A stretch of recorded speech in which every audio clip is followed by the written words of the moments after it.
ঠাকুর মা ও স্বামীজির চরণে প্রণাম জানিয়ে আজকের পাঠ শুরু করছি।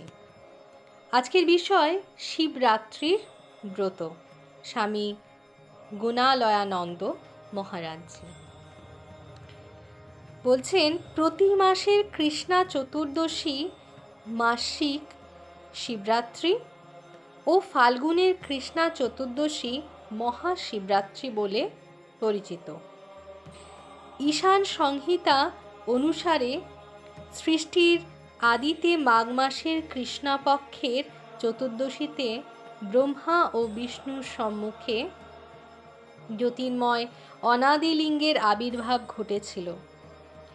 ওই আদি স্বয়ংভূ লিঙ্গের প্রথম পূজক ছিলেন ব্রহ্মা ও বিষ্ণু। সেই থেকেই শিবরাত্রির আরম্ভ। অগ্নিপুরাণ মতে দক্ষযজ্ঞের পর দেবতারা কৃষ্ণপক্ষের চতুর্দশী তিথি মহাদেবের পূজার জন্য ধার্য করেছিলেন। সাধারণ লোকবিশ্বাস অনুযায়ী ওই তিথিতেই হর পার্বতীর বিবাহ হয়েছিল। এই তিথিতে শিব ব্রহ্মার মুন্ডু ছেদন করেছিলেন। এই তিথিতে শিব তাণ্ডব নৃত্য আরম্ভ করেছিলেন। এই তিথি শিব বিষ পান করে জগৎকে রক্ষা করেন। এ বিষয়ে বিভিন্ন মতান্তর আছে। যেহেতু শিব যজ্ঞের প্রথম যজ্ঞাভাগের অধিকারী এবং শিববিহীন যে কোনো দেবপূজা দক্ষ যজ্ঞের মতো নিন্দনীয়, তাই শৈব, শাক্ত, বৈষ্ণব প্রভৃতি সকল সম্প্রদায়ের সাধকদের জন্যই শিবরাত্রি ব্রত অবশ্যই পালনীয়। কালমাধবীয়তে শিব বলেছেন, শিবরাত্রিতে স্নান, বস্ত্র, ধূপ, পূজা বা অর্চনার দ্বারা আমি যত না প্রীত হই, তার চেয়ে বেশি প্রীত হই উপবাস পালনে। মহাদেবের প্রীতির জন্য শিবরাত্রিতে 4 প্রহরের 4 বার পূজা, রাত্রি জাগরণ ও উপবাস বিধি পালন কর্তব্য। প্রথম প্রহরে দুধ, দ্বিতীয় প্রহরে দই, তৃতীয় প্রহরে ঘি এবং চতুর্থ প্রহরে মধু দ্বারা শিবকে স্নান করানো হয়। প্রতিবার স্নানের পর গঙ্গার জল দিয়ে শিবকে পুনঃ স্নান করানোর নিয়ম।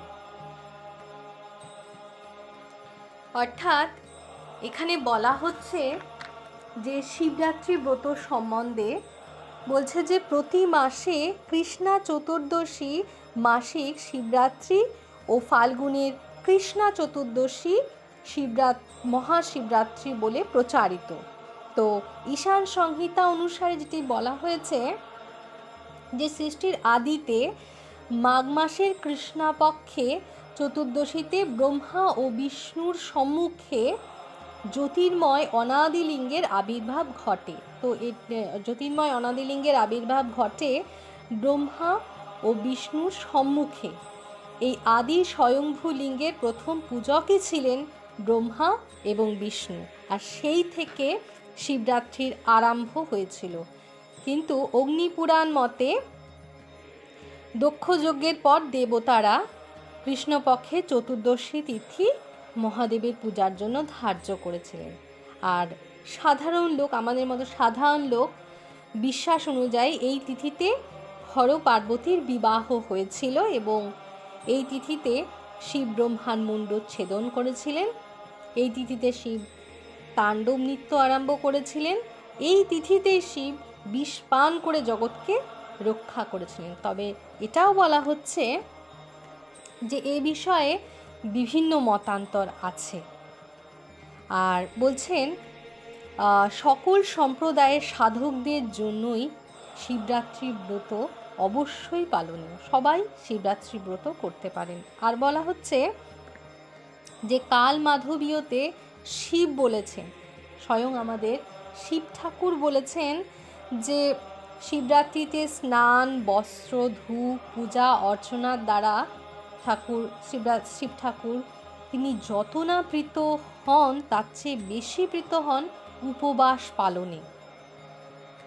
তো মহাদেবের প্রীতির জন্য শিবরাত্রিতে 4 প্রহরে 4 বার পূজা, রাত্রি জাগরণ ও উপবাস বিধি পালন কর্তব্য বলা হয়েছে।